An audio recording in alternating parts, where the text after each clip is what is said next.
This is Glenda Dawson. I have my beautiful co-host, Moon Girl or Sarah Garcia. Hi. You know her by. How are you today, sweetheart?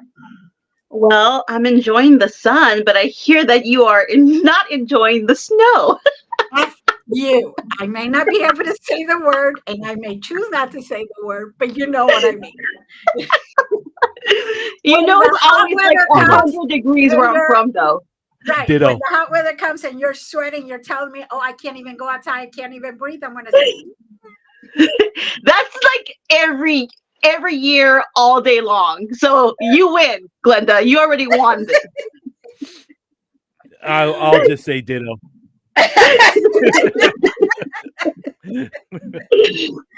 "Welcome, Brian. How are Thank you? you. Thank you for having me.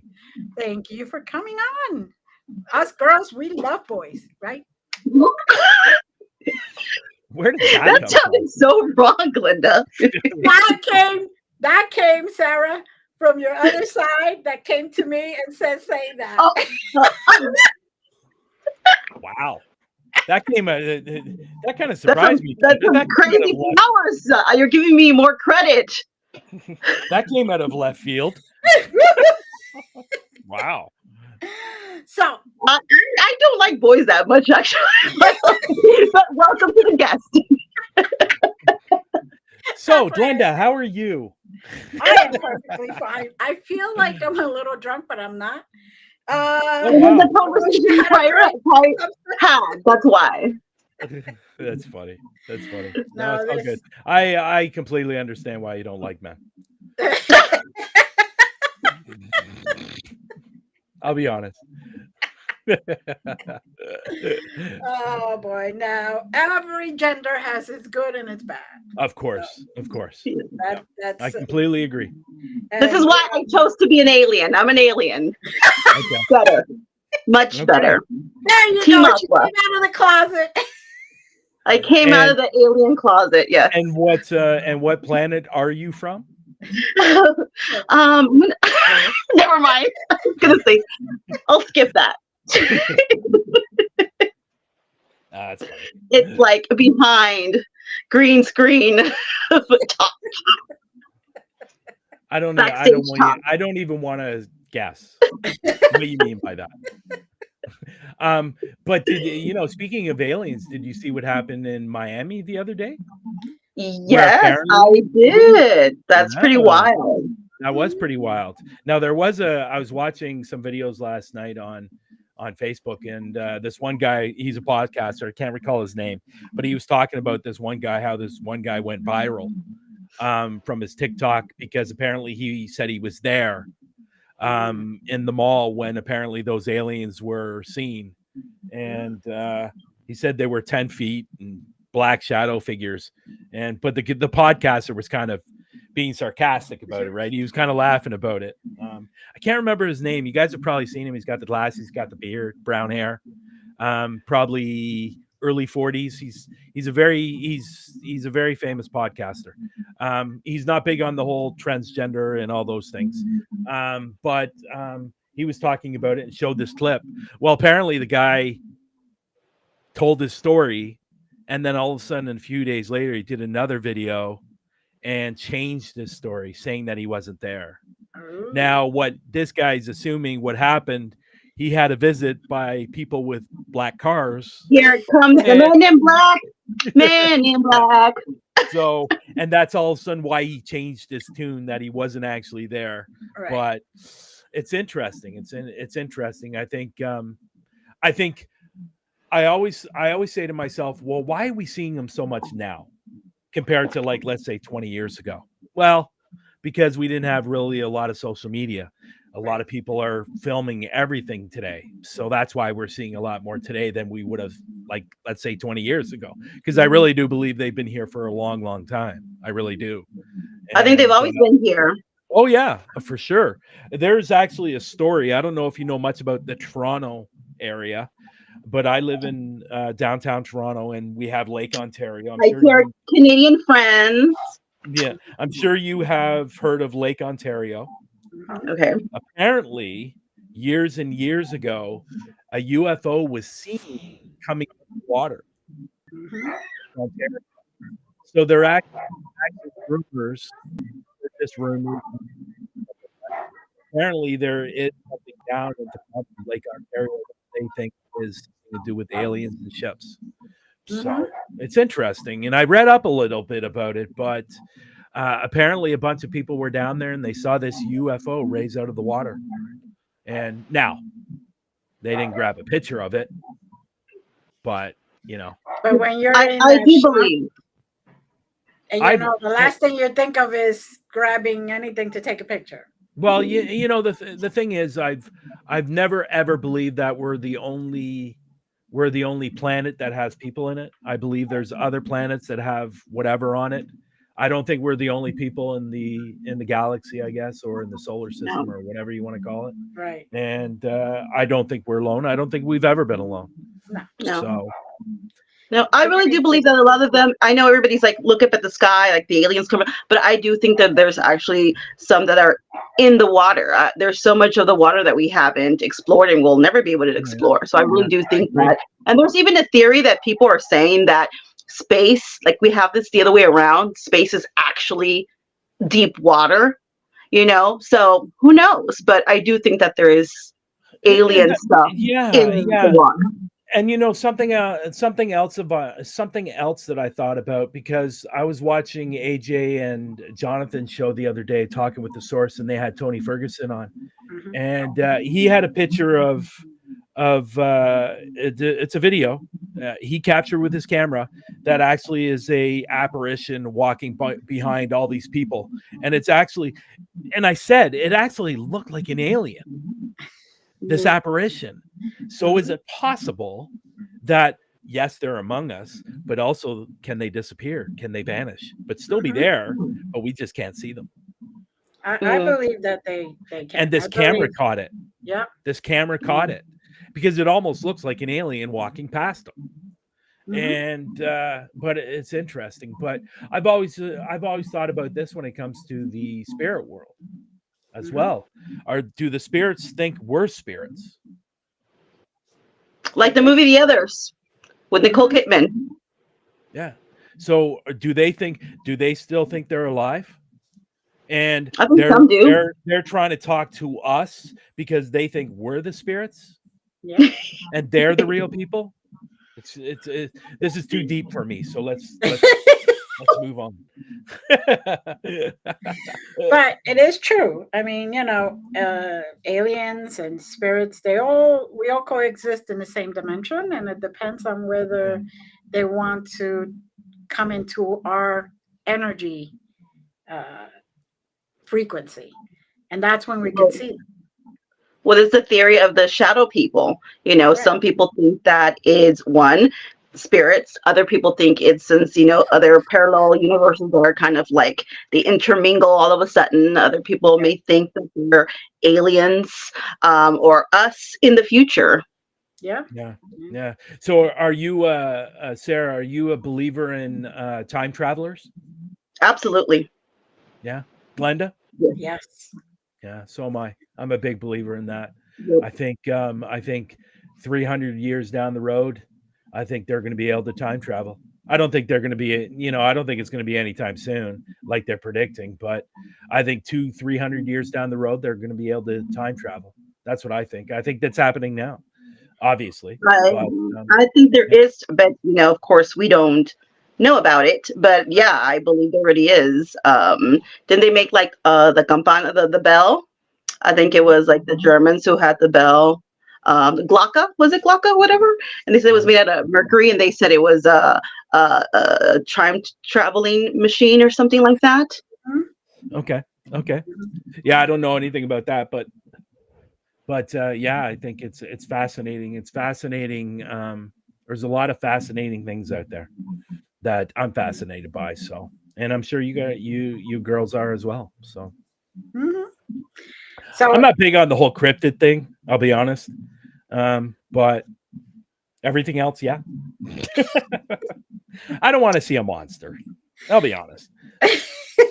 Oh, you know what? I think that some of the cryptids that people talk about, I honestly feel like some of them are, not all, but some of them are aliens, like the chupacabra when they first started, back in like 94.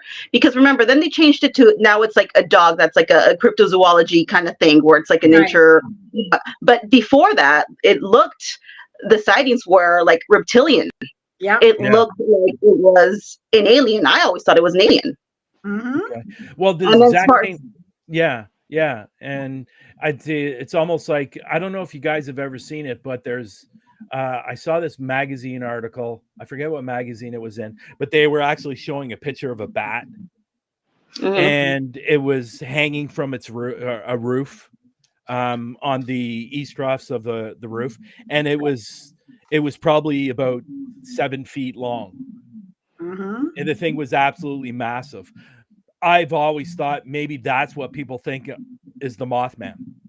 Those very, very large bats, because they I think they can get up to about 8 feet long. And so is that what people are seeing? Not there's a necessarily a Mothman, and then there's also the Owlman. Yeah. So there's two. Yeah. There's two. Okay. Yeah. Yeah. What about the Shadow Man, with the cap, or with the not the cap, with the fedora, that apparently is very, very evil, the Hat Man. I actually did see that when I was a kid. I had like a sleep paralysis, and that's one of the things I told you about. We've had these conversations, Glenda. I saw it, and it scared the living crap out of me as a kid. Yeah. I was very young, and it scared me, and I could move. I couldn't talk. My mom was in the living room because she would put on TV really loud so I can wake up for school because I wasn't gonna get up. So I was like, okay, if I hit the wall or something, I could move. I couldn't move after the longest time. All I could do was close my eyes. After a while, I was able to move. It felt like forever. I'm sure it was like maybe like 5 minutes or something, but it was terrifying as a kid. Yeah, I've never experienced that sleep paralysis. Never have. I've heard a lot of stories about it, but It's I've a really ugly feeling. Nothing. I'm sure it's nothing I want to experience. No, it's not fun at all. I promise you. The closest I've come to that is I was awake, but I couldn't open my eyes. I couldn't move. And then the only thing I could do was scream. So then Larry can wake me up, because I literally, that was it. And he's like, it was a horrifying scream. And I'm like, I was horrified. What do you want me to tell you? Sometimes I consider myself very lucky when it comes to dreams, because I never remember my dreams. Never remember them. So I think, and for me, I think that's a good thing, because I've heard a lot of stories about dreams and people dreaming, and no, I'm okay with not remembering any of that stuff. So but the good thing is you do actually dream. Everyone dreams, but not everybody remembers. That's the thing. Yeah, I never remember. Now, I will say that there's been times where it felt like deja vu, where I experienced something and I go, well, I haven't been here, so is it possible that I dreamed about this at some point in the last 6 months? Right. But deja vu happens to me a lot. And sometimes, and I've had people say to me, well, maybe it's because you were there in a past life. Yeah. In this location or in this situation, whatever it may be, that you're experiencing that, because I have a medium friend out here in Canada, and it's interesting because there's a location that I go to. It's called Sewell's Bridge, and I did it for the Global Ghost Hunt. And for some reason, that bridge, I don't know why, but I get drawn to that bridge all the time. Like anytime I'm on an investigation at another location, I'm thinking of that location all the time. Whether it's 5 minutes, whether it's an hour, whatever, I'm always thinking about it. And a medium told me, because she watched some of the videos from that bridge, and she goes, the reason you are is because you have something to do with that bridge. Either you were part of building it, you experienced a tragedy there at maybe one point in a past life, but there is a reason why you're experiencing all these different types of feelings is because you have a connection with that bridge. Not with, and it's not the spirits that I have a connection with. It's the actual bridge that I have a connection with. So whatever that is, I would love to be able to figure it out, to be honest. I don't know if I ever will, but it would be really, really cool to find out. Maybe I was part of building that bridge, and, or maybe in a past life, I drove over that bridge all the time as a kid. So, who knows? Maybe one day you'll call me up and I'll take you back to that lifetime. Yeah, you think? Yeah. You already know a past life of mine, I think. I got a strange feeling you do. Oh, me? Yes, you. Of course not. Absolutely. No, now you're fibbing. Now you're fibbing on me. I am not fibbing. The me is fibbing, but not I. Who? The me. Okay. So you do know of a past life then? Yes. I do. Okay. Well, you got to share it now. No, I don't think you want to share it. No, I'm okay with sharing it. Oh, okay. Let me ask you this. Was it a man or was it a woman? Woman. I was a woman? Mm-hmm. Okay. Interesting. You don't need to say anything more. I'll talk to you about it after the show. You were very pretty. Nice. Very nicely built. Brick house, like they say. Brick house. There you go. Was I doing? Let me ask you this: was I doing bad things? Well, it depends on how you see it, but was I getting paid for those bad things? Those fun services. Those fun services. Oh, that's funny. That's funny. Quick turnaround. I do have one on question. The bridge. No. On the bridge. There you go. There's the connection. Maybe I was doing it beside the bridge. Yeah. A little bent over on the bridge. No, it's horrible. Oh my God. Wow. Awful. That's terrible. See, this is why I shouldn't want to tell you. Not bad though. Not bad. It's terrible, but not bad. But I'm actually kind of curious. $dollar bills. Yeah. Ching. I'm actually kind of curious how many past lives I've had. That's what I'm kind of curious about. And how far it goes back. Goes back to alien times, other planets. What do you mean alien times? That's yesterday in Maui. No.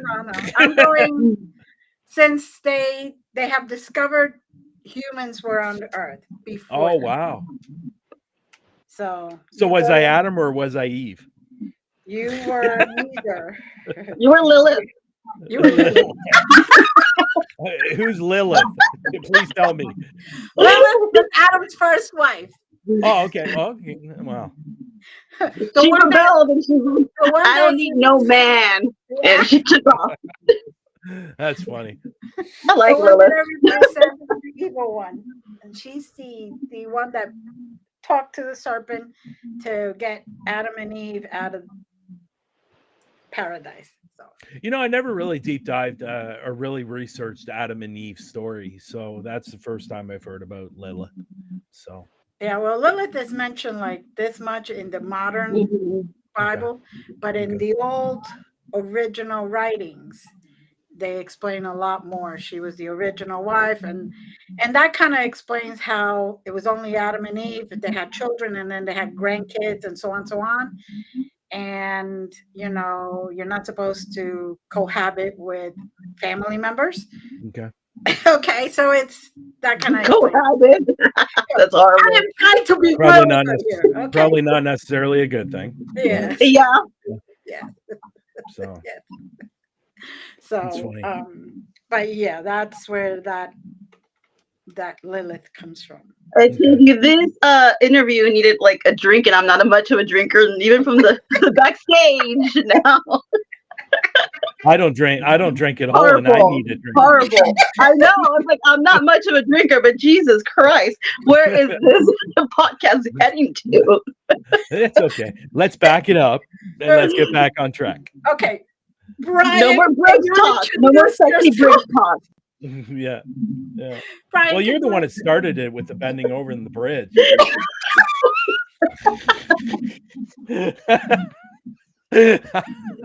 Lady in red. No. Yeah, exactly. Actually, you want to hear something funny about that? The lady in red. I was Mhm. watching a TikTok video and they showed the top 10 worst songs, and Lady in Red was in the top 10. Believe it. yeah, I go, what are you talking about? That was a great song. but you heard it so much, you got sick of it. Yeah. Yeah. I just thought about that when you said that. And that's hilarious. All right. So to kind of backtrack a little, Brian, can you introduce yourself to our audience 20 something minutes into the show? See, this is what happens when I get on her show with LD. Yeah. Like she gets the opportunity to ask one question, and then it just goes on for the next hour on that one And then, question. But What great hosts we are, Glenda. yes, exactly. Where do I even begin? That's a all right. tough question. That's a loaded question. It's a tough question to answer. Okay. So Okay, let me say this. I'll say this. How I got into the paranormal. It started when I was about 9 or 10 years old, and I've always been able to see things. So when I see something, I could tell if it's a man or a woman. Not I can't see facial features and I can't generally hear them. What I see is like a black mass, whether it's tall one, short one, or whatever. I just see a black mass, but I can tell if it's a man or a woman just by looking at it by gut or whatever you want to say.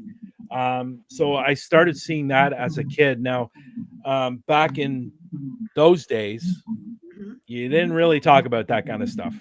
And if you did, you found yourself, in a place where you didn't want to be with a jacket on.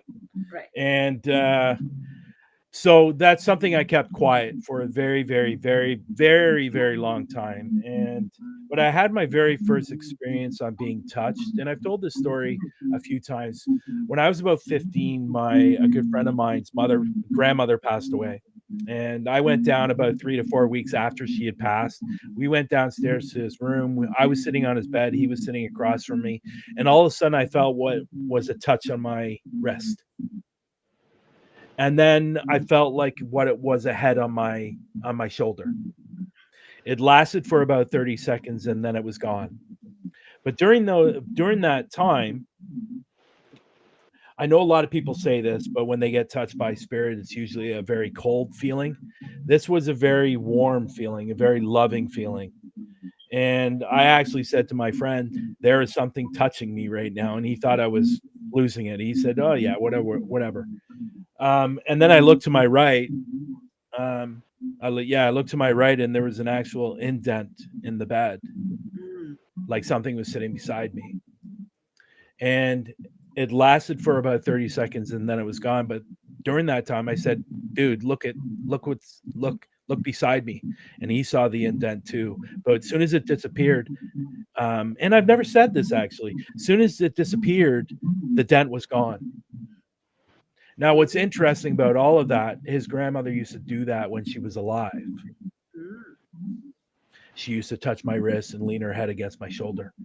So we kind of figured it was his grandmother saying goodbye, because I was very, very close to the family.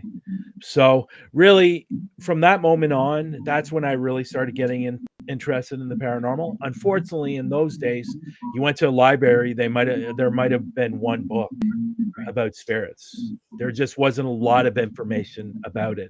Now, I would talk to other people about it, but it wasn't until I got a lot older that I started watching some videos and started being really interested in the spirit and all that stuff. I joined up with the local paranormal investigation team, and I did that with a few different teams. I went out with them, and that's how it really began for me. It's almost 11 years ago that I really got into the paranormal investigation side. So, and it's been going ever since. Been an interesting ride to say the least. Yeah. So that's how it all really began. So like I said, when I see something, and the problem with my abilities, and Brenda knows this, the problem with my abilities, I can't turn it on, I can't turn it off. So when it happens, it happens. And like I could be standing out in like I used to live at down the street from the place I'm in now. I lived on the 4th floor of a condo, and I would see spirits walking down the street, just walking down the street, and I knew they were spirits because they were walking into each other. So and there was this one time where I was on the balcony. I saw a spirit on this side of the road, and then boom, it was on the other side of the road within a split second. And it's really interesting. People have always told me the reason my abilities. People have always said my abilities are a lot stronger than I know. The only reason why they're not really, I guess you could say, working, is because of all the negativity growing up that spirits weren't real from my family. And spirits are fake. People can see spirits are crazy.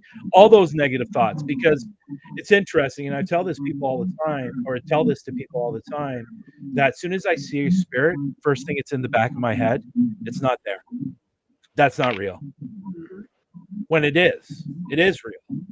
But that negativity comes up at the top of my head or the back of my head, and I think that's why I'm unable to hear them, and I'm unable to see facial features because that negativity is blocking it. So yeah, so that's really my story on how I got into the paranormal. Nothing glamorous at all, to be honest. Like I wasn't 10 years ago, 11 years ago, it's not like I was lifted up by a spirit and go, oh, okay, now I want to go ghost hunting. No, it was nothing like that. But my very first experience on an investigation was, and again, I don't like to use this word. I think it's used way too much. My very first investigation was something demonic. I got thrown right into the fire. So, and it was a residential home that we did. Wow. It wasn't at a location. So, yeah. Oh, they wanted you to experience everything all at once. Maybe. I didn't want to be there. Let me put it that way. Now, for Sarah, and yet you're still here. Yeah, and for Sarah to know, and I think Glenda, you already know, but if I see something demonic, which is very, very, very, very rare, like I've seen 5 over my lifetime. Okay. And some people don't even get to experience one. They think they've seen one, but they really haven't experienced anything, and maybe or they say they have. Might have just been a pissed off spirit. Yeah, it could have been just a pissed off spirit. But anyhow, when I see something on the demonic side, it's usually a black translucent smoke that floats around the room very, very slowly. Now that's what I see. So when I see that, I leave. No, I don't stay. I think it come in different ways. As I've seen some that kind of looks like a cloud, but it's smoky like that. Then I've seen it where it actually is the shadowing of a person. You know what I mean? Like a very large. It's so dark that even in the nighttime with the lights off, you can still see the outline of it. And Glenda laughs, and it's true. Like, and I laugh too. Like I'm sorry if I see something demonic. I'm sorry, I'm not sticking around. Like I'm leaving. Like I love searching for spirits, and I love talking to spirits, but I'm sorry. Yeah. I've seen too many people get injured and hurt from something demonic. I'm sorry. When I go on an investigation, I want to come back the same way I left. And I had a friend almost die because he stayed. He got scratches on his back, and he ended up in the hospital, and he almost died. He lost like 35 pounds, and he was already a skinny guy. I wish I You could lose 35 pounds. Like, he was like, I'll really take on the demon for the oh, 35. it's scratched by something I can demonic. see Sarah now seeing a, Yeah. a demonic. Oh, come here. Yeah. So, but this guy lost 35 pounds, and you know what? The doctors couldn't figure out what he had. They had no idea what was wrong with him. And then after about 3 weeks, he started getting better, started gaining the weight back. But he was seriously ill. He was on the verge of dying. And Wow. you know, and like, my personal feeling, if I'm going to see something demonic, I'm going to say, you know what, thank you, but no thank you, I'm leaving, because I don't, like, I'm not going to be an idiot. I don't know how to take care of a demonic. Like, I'm not like, okay, hi, how are you? You know, like, what is it going to do? Hi back? No, you know, it doesn't want you there. I want to give you a hug. Yeah, for a hug, big boy. No, it's not going to happen. You know, and I love watching people. I love watching people in videos going, if we see something demonic, we're going to capture. We're going to go towards it. Well, good luck with that. You know, and you know, because at the end of the day, we all know that you can be seriously injured by something demonic if you don't know what you're doing. Like, I know what I'm doing, but I'm still not going to stay. Sorry, you know, I like my life, you know, so not happening to me. And the only reason why I think that way is because of what my friend went through years and years ago. And you know, and I told him before we went into that house, I said, dude, I'm not going in this house. There's something bad in that house. Because I used to walk past it all the time. And I forgot, Linda. The next time I'm in that town, I'll take pictures and I'll show you this house. And you're gonna know right away there's something bad in there. There really is something bad. I feel sorry for the people that are living in there now, because it was abandoned for years. And there is somebody living in there now. But I'm scared for them. I'm scared for them.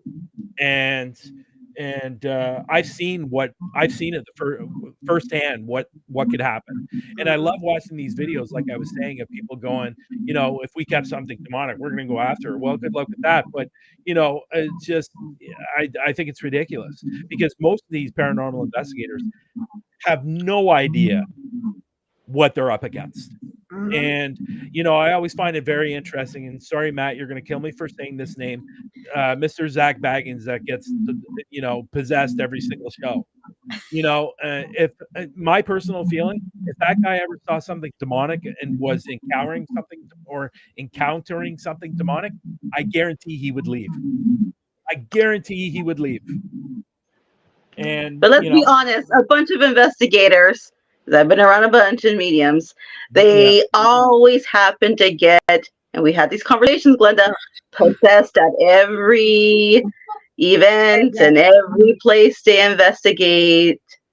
And it's kind of hard for, like I told Glenda, we both learned to temper our tongue, but the facial expressions, it's kind of hard for me to. A little hard, but you know, just gotta look away. Yeah, I get that. I'm bad with facial expressions too. Like, one thing I can't do, and one thing I've always said, is I'm a terrible liar. And you know, I'm a terrible liar. And the thing is, if I'm one of those people, let me put it this way: if I'm one of those people that, if in a relationship, okay, that if I cheated, I would talk about it in my sleep. So you wake up like yeah, the old Bobbin. You notice she has those sisters. Where are you? Like right there. Yeah. I'm a people of my close friends around me have always said, Brian, you are definitely not a poker player. Because I got a terrible poker face. One thing I can't do is lie, for sure. And I admit that. I'm proudly happy of that. Let me just say. So, but that was and I was around 18 when that happened. And that was my first experience being with something in the same room with something demonic, and I don't like it. I'll be honest. I don't like it. I love the paranormal. You definitely tell the difference. Yeah. Between a spirit, even a really angry spirit, but compared to that really nasty demonic energy, it's like this. It really is. It's completely night and day. Even if it's an angry spirit, it's not anywhere near the same as that really nasty energy. What You I always- cannot yeah. confuse those. I'm sorry. There's no way you can confuse the energy there. Yeah, and I agree. And when I saw it for the very first time, I didn't even really know what it was when I first saw it. And people have asked me, do you think it knew you were there? Do you think it knew you could see you? And I go, friggin' straight, it knew. It knew I could see him. Mhm. And the energy in that house was so draining. It was like walking into, like when you try to cut a knife, you got a butter that's frozen, Yeah. and you're trying to cut that butter. That's what it felt like in that house. Mm. And it was so negative, and it was so scary that I could feel the energy coming out of my body. Like I couldn't even imagine what the family was going through. Well, we were told what they were going through, like their kids were being scratched. And like my philosophy when it comes to kids being harmed, I'm going to go in there and I'm going to try to take care of it. Right. But at that particular moment, I didn't want to be there when I did that very first investigation. And even when I was 18 years old, I didn't want to be there. I left. I was there for 10 minutes and I left. And that's when my friend stayed, and he got hurt and ended up in the hospital. And like he was there for 3 weeks. Like I said, he lost almost 35 pounds, and he was probably a 100 pounds soaking wet, so It it's probably scary. Very, was very scary. the energy out. That's what Yeah. demonic spirits. Very, very scary. But that first investigation, and like people say, well, that's after that investigation, everything else is easy. No, it's not. But it's always in the back of my mind when I'm walking into any location. Is this what I'm going to encounter? And if I am, I'm going to be leaving right away. So, Mhm. yeah. You can feel the difference for sure. Yeah. Oh, yeah, for sure. I wish I could explain it or articulate myself a lot better on what it really looks like. But it's really, at the end of the day, it's very unexplainable on how it looks. So the closest I can come to is like a black translucent smoke that moves very, very slowly. So very slowly, like it owns the room. Yeah. And it's saying, what are you doing here? What do you expect to be doing here? Yeah. It's kind of like, come on. Yeah. And then at the end of that, he goes, whatever it is, you're not staying, right? Right. That's what it feels like. You're not going to be here very long. No, I'm not. Good luck. I got it. Nice Okay, meeting see ya. you. Nice Have a meeting nice you. day. Next time I come, I'll bring a bottle of whiskey with me. So, but anyhow, yeah. So now tell us about the global ghost hunt and all that other stuff. Global Ghost Hunt really started. I was with another group, the world's largest ghost hunt, and I was with them for 2 or 3 weeks. And for me personally, it wasn't really for me. And Glenda, you know this, and it wasn't really for me. So I decided to leave, and I reached out to a friend of mine, a couple of friends of mine, and I told them what I was interested in doing, and that was something similar to the world's largest ghost hunt, but it was something similar, but it was going to be a lot different. Like the world's largest ghost hunt is over 1 day. Ours is 10 days. And the reason why I wanted to do 10 days, originally we talked 7. Then we said, okay, well, let's do 10. The reason I wanted to do 10 days, because one thing I noticed with the other event, if people weren't able to go live, they were SOL, basically. Mhm. So I wanted people to have the opportunity to still show their video. So if they're unable to go live, they just record their 2 hours and then they send it to us and then we play it during the 10 days. But at least they're still seen, right? So that was one thing that was different.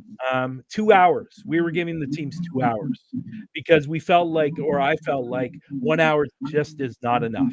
Because really in the first hour, you're setting up your equipment, you're getting to know your location, you're walking around a little bit. Maybe you have a tour guide that's, talking about the location that they want to film. So that could go on for 20 minutes, 40 minutes. So really you've lost most of your investigation time. So I figured 2 hours would be really good for the people because then they can do all that in the first hour and then the next hour they do their investigation, right?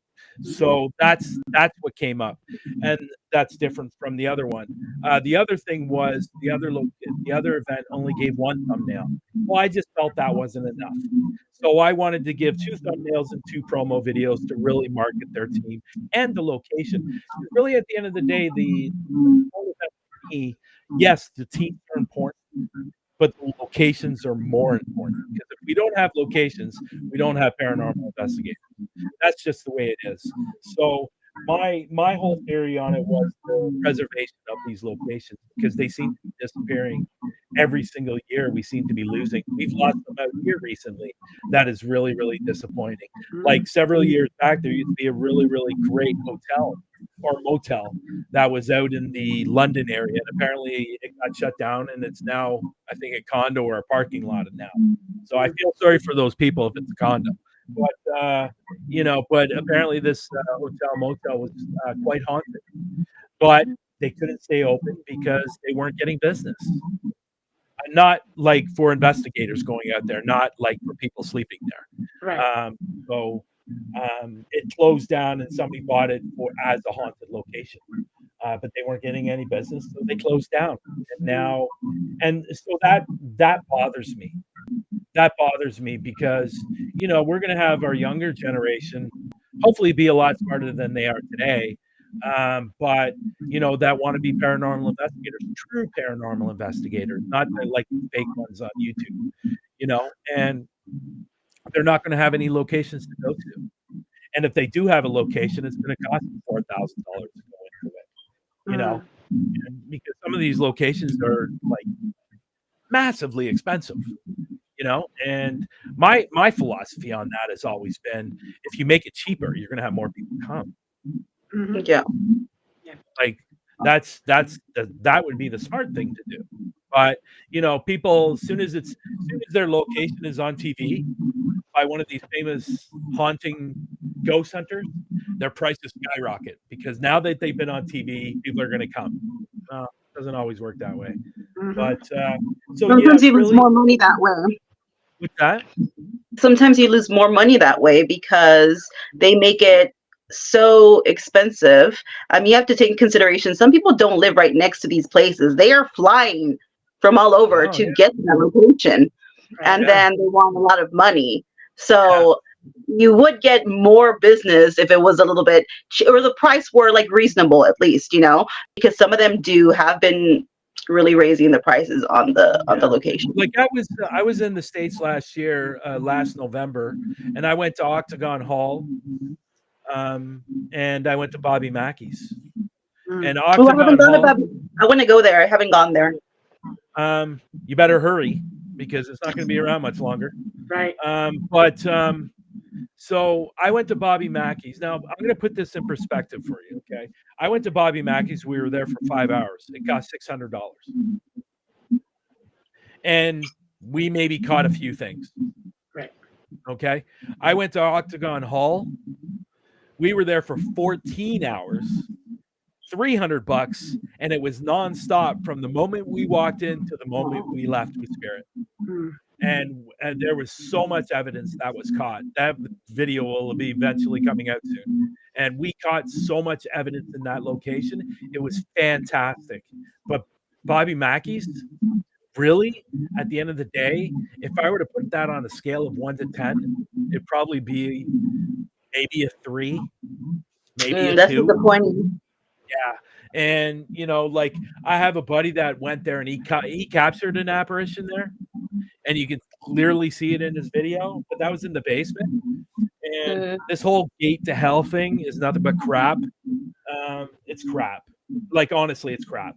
And, it's only gotten worse over time because of the stories people tell. But we did an EVP session, and we asked if this is a gate to hell, and they said no. We captured no. So, and there was a team that we had somebody else with us that was with another team, I think it was, and they got the same answer. No, there's no gate to hell here. And to be perfectly honest, I think that was all started by Mr. Ghost Adventures himself. That started that gate to hell stuff. But, like, honestly, Bobby Mackey's is great for history because of the amount of teams that have been there. That's the only reason why I'm giving it a 3. But spirit-wise, some people love it. Hey, and good on them. They love it. Great. That's me personally. I wouldn't go back. It's not worth it. Octagon Hall, that's a completely different story. I would go back to Octagon Hall in a heartbeat. That place was fantastic. And, there was one point when we walked through the front door, and me and this guy named Adam were standing at the doorway, and Adam heard what sounded like dragging along the basement floor, that somebody was being dragged and had chains on them. And I heard the same thing. And that's when, as soon as we walked into the door, it was going on. There was a moment, me and Adam were setting up our equipment, and there was probably a cabinet that was probably 8 feet away from me. And all of a sudden we heard this door shaking, and we look around, and the cabinet door, it was 2 doors, 2 glass doors that had wood frame around them, and just one door was shaking. It was just shaking. No, the cabinet wasn't shaking. The other door wasn't shaking. That door was just, one door was shaking, and it just shook there. Me and Adam were standing there looking at it shaking, and we look at each other and go, "Did that just happen?" And go, "Yeah, that just happened." And and honestly, we tried to debunk it. We tried to recreate it. I was stomping on the floor. Neither of us were moving. I was stomping on the floor. I was doing everything I could do to move that door. Nothing moved that door. Now, the bad thing about it all was we didn't have a camera going. So it's just my word. That's what happened. And Adam backing up my word. But honestly, if you get a chance to go to Octagon Hall, go, because there is something not very nice in that location. I won't say it's demonic. It's not demonic. Apparently, because this Octagon Hall housed a lot of people from the military and survivors and people that were shot. It just held a lot of these type of people. Well, apparently, one of the people that stayed there was the pedophile. And he touched a few people that lived there, and he's still there. So he's not necessarily a very nice guy, obviously, but he's still there. I was choked in the basement. So when that video comes out, people are gonna go, "Holy crap!" Because that place is insane. It really, really is. And I'm not kidding. Like, there was an investigator that was filmed, because there's the house there, and then there's a hut in the back which has a kitchen and a fireplace in this hut. And one of the investigators went out there and was filming it and captured an EVP on their camera. Oh, nice. So it's a place, the whole grounds is haunted, besides the house, because she also captured while we were inside the house, she captured an apparition standing outside of the house right beside a tree. And you can see it's a full apparition of a woman in white. And it was like, I'm telling you, Sarah and Glenda, if you ever get the chance, go to Octagon Hall. It's a fantastic place. And we were there for 14 hours, and it cost us $300. Wow. Good. And there were 6 of us. So And that you also have some podcasts. Do you want to talk about that? Yeah, I'd love to. I will let people know Through the Lens is coming back. Lex took some time off for personal family stuff. He's ready to come back. He's got a surprise that I hope he's going to share with people. I'm not going to say what the surprise is. That's his surprise to share. Just kidding. That's his surprise to share. And I think people are going to be surprised. But he's coming back. So I have a show called Through the Lens. We've been doing it for about 2 years. It'll be going on 3 years in March, actually. But I've been doing Through the Lens here and there. But honestly, I haven't been really enthusiastic about it because it's not the same without Lex. You know what I mean? Like, I've done some shows on my own, but it just doesn't feel right doing the show. So Through the Lens is coming back, but I also have another show that I started 7 weeks ago, or 6 weeks ago, called True Crime or Crime Documentaries. It's on true crime. So I've been doing that with A.J. Capasso, who also does a show called Talking with the Source. And so we've been doing that show together for 6 weeks. And we do it on Sunday nights at 7 p.m. Eastern. So basically what it is we are bringing people up to interview, but it's mainly a reaction show on documentary. That's really what it's about.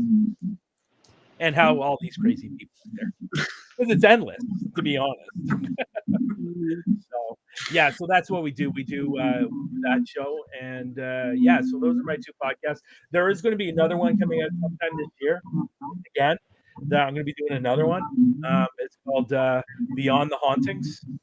And this is a show on haunted locations. I'm really interested in the history of some of these all locations, but I want to bring people on that own these haunted locations and talk about the history. So that's why it's called Beyond the Hauntings. I want to go beyond why it's haunted and find out about the location. I'm hoping that some of these locations people will be able to walk through and do live or video and then send it to me and we'll show it and we'll talk about it. And but really the show is about why is this location haunted? What was it before you bought it? Or was it an asylum? Was it a hospital? Was it a home? Was it a Victorian home? Whatever it may be, Beyond the Hauntings. And that's and that will come out sometime this year. So I will have 3. So I know Glenda has quite a few. So. But so those are my podcasts that I'm doing. The 2 that I'm doing right now. One I'm doing right now, one that's coming back, and one that eventually is going to start. So, yeah. Sounds that's good. Yeah. And now you have a Parapost Network. Yes.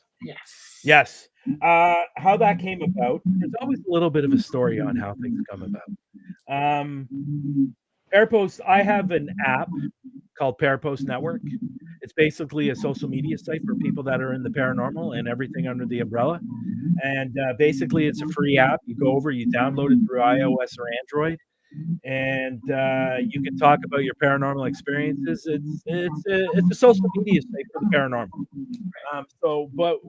And also UFOs, and cryptids, and supernatural, and mediums, and all those types of different things.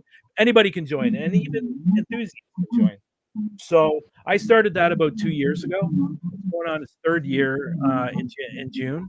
But I started it 2 years ago with a friend of mine. And unfortunately, it's not something he really wanted to do long term.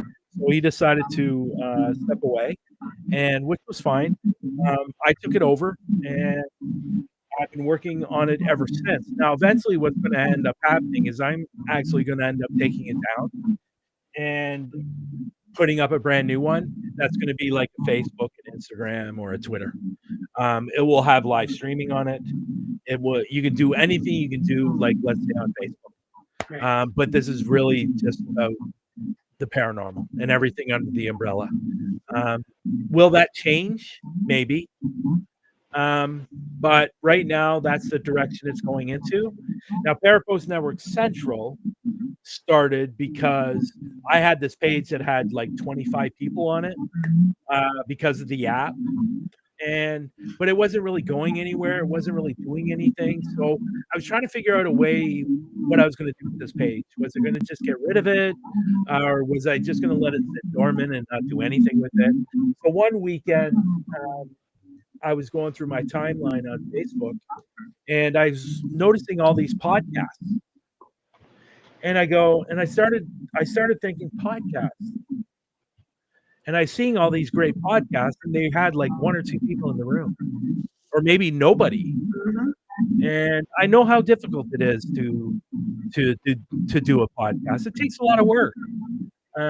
So I was thinking maybe I can build this page where I can have a multiple different types of podcasts on this page and grow this page so these people can grow. And that's where it began. And that was over a year and a half ago. And it's done extremely well. We've definitely, I will say this, we've definitely had some ups and downs, for sure. But you know, that's part of life. And I think at the end of the day that you know, with those downs, you learn from them, you know. And if you're not learning from the bad things, then you know, it's kind of a waste of your time, to be honest. So yeah, so that's really when it began, and it's been growing ever since. And we've had a lot of great podcasts come and go, but we're going to continue growing it. We've got a bunch of new shows starting on the platform. We had a new show start last night. We're having more starting soon. I'm hoping to hit about 30 to 50 podcasts in about 2 months, 3 months, and then just grow the page. And while the page is growing, the podcasts are going to grow, or vodcasts, as I'd like to call them. They're actually vodcasts, not podcasts. Podcast is more audio, vodcast is video. So, so that's what I'm doing. And while growing that, people are finding out about the app, and they're going over to the app and signing up for the app as well. Because really, that was the method of my madness, right? I wanted to grow the Facebook platform to help grow the app. So once the app is done, once it's built, once it's up live, then people will be able to bring the show here on Parapost Network and put it on Parapost the app. So they'll have another place where they can go live. And, you know, I can't tell you how many times I've had people message me asking me when it's going to be up because they want to leave Facebook because they hate Facebook, you know, and, you know, with all the drama. And, the interesting thing is on this site, there's absolutely no drama, none whatsoever, none. I haven't had any issues with anyone except a couple of spammers that were trying to put up, you know, porn. Yeah. And yeah, Good material. Yeah. Wait a minute, that looks like an alien. No, it's not. No, but you know, I've had a couple of people do that, and so they've had to be, you know, removed. And you know, with our site, what you know, and this might be a blown secret, but in our site, if anything bad like that happens, your IP is automatically blocked. Yeah. Like automatic, like we're not doing it. The site is doing it. So if you do something that you're not supposed to be doing, if you're causing problems that you're not supposed to be causing, you get automatically deleted from the page. That's it. You only have one chance. Well, and you know, and honestly, I think that's what Facebook should be, to be honest. So I hate to cut you short because this is a great show, but my time is coming up. Oh no! Already? Hold on for a second. I know. How many questions did you get to ask? 3? I don't even think that much. Hold on a second. Thank you, Sarah, as always. Thank you, Bryan. Thank our audience. And always, we love you. Hi to our Canadian friends out there, too. Thank you.